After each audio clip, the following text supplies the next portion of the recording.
অকণমানো তেল ব্যৱহাৰ নকৰাকৈ সৰিয়হ দি পেলাই চিকেন বনাই খাইছেনে মই বনাওঁ মাজে মাজে কেতিয়াবা বনাই যদি খোৱা নাই খাই চাবচোন বহুত ভাল লাগে খাবলৈ টেষ্টি হয় মই ল'লোঁ এয়া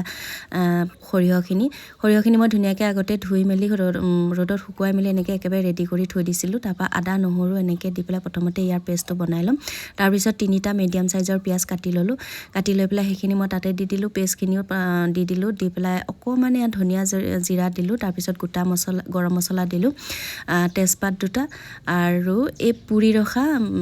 শুকান জলকীয়া 2টা পুৰি ৰখা শুকান জলকীয়া 2টা এইটো কাৰণে দিলোঁ মানে কি হয় এটা জুইত বনোৱাৰ ফ্লেভাৰ এটা আহে তাৰপিছত হালধি দিম দি পেলাই ধুনীয়াকৈ মাংসখিনি মেৰিনেট কৰি 10-15 মিনিটমানৰ কাৰণে মই ঢাকি থৈ দিম তাৰপিছত কি হয় এয়া চাওক ইমান ধুনীয়া এটা কালাৰ আহিছে তাৰপিছত খুদা কেৰাহীখনত মই অকণমানো তেল নিদিওঁ খুদা কেৰাহীখনত ডাইৰেক্ট এনেকৈ দি দিম দি পেলাই এই যে অকণমান খামুচীয়া টাইপ হৈ আছে সেইখিনি জাষ্ট অলপমান মানে ফহিয়াই দি পেলাই অলপ দেৰি ঢাকি থৈ দিম ঢাকি থোৱাৰ পিছত মানে কি হয় নিজে নিজে আৰু সেইখিনি এৰা খাবৰ কাৰণে ষ্টাৰ্ট হ'ব আৰু দেখিছেনে খালি প্ৰথমতে অকণমান সাৱধানে লৰাব যিহেতু মই ডাইৰেক্টকৈ কেৰাহীখন গৰম হোৱালৈকে ৰখি নাথাকিলোঁ একেকোবে বহাই দিলোঁ তাৰপিছতে নিমখ দিয়া নাছিলোঁ জোখমতে নিমখ দিলোঁ দি পেলাই মানে এনেকৈ পানী চানী নিদিয়াকৈ যে ভাজি থাকিম ইয়াত দেখিছেনে ইয়াৰ পৰাই মাংসটোৰ পৰাই নিজে নিজে পানীটো ওলাব এইখিনি পানী শুকাই যোৱাৰ পিছত এটা মাংসটোৱে তেল এৰে সেই তেলটো এৰালৈকে মাংসখিনি ভাজি থাকিব লাগিব প্ৰায় আপোনাৰ কি হয় এনেকৈ ঢাকি ভাজোতে 60% মান ইয়াতে সিজিয়ে যায়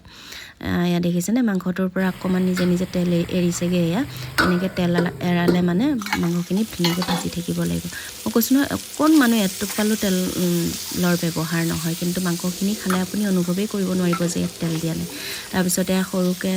2টা বিলাহীও দিলোঁ ওলকবি দিছিলোঁ আলু দিছিলোঁ এইবিলাক বাৰু অপশ্যনেল হয় খাই যদি ভাল পায় দিব পাৰে নাখালে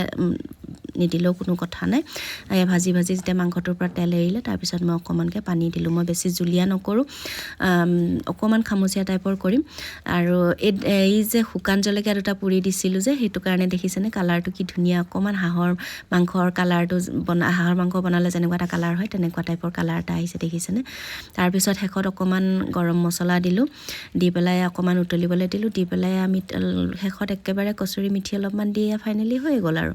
তাৰপিছতে খাবলৈ বুলি ধুনীয়াকৈ উলিয়াই ল'লোঁ খাই চাবচোন এনেকৈ অকণমানো তেল নিদিয়াকৈ বনাবলৈ খুব ইজি আৰু একেবাৰে অপকাৰ মানে নকৰে সোৱাদো হয় বহুত বেছি ধন্যবাদ ভিডিঅ'টো শেষলৈকে চোৱাৰ বাবে আৰু যদি ভিডিঅ'টো ভাল পালে বা চাই মোৰ ভিডিঅ' কোনোবাই যদি এতিয়াও ফ'ল' কৰা নাই মোৰ প্ৰফাইলটো ফ'ল' কৰি থ'ব আৰু ভাল লাগিলে লাইক কমেণ্ট কৰিব শ্বেয়াৰ এটা কৰি দিব তেতিয়া মোৰো ভাল লাগিব আৰু ধন্যবাদ আজিলৈ বাই বাই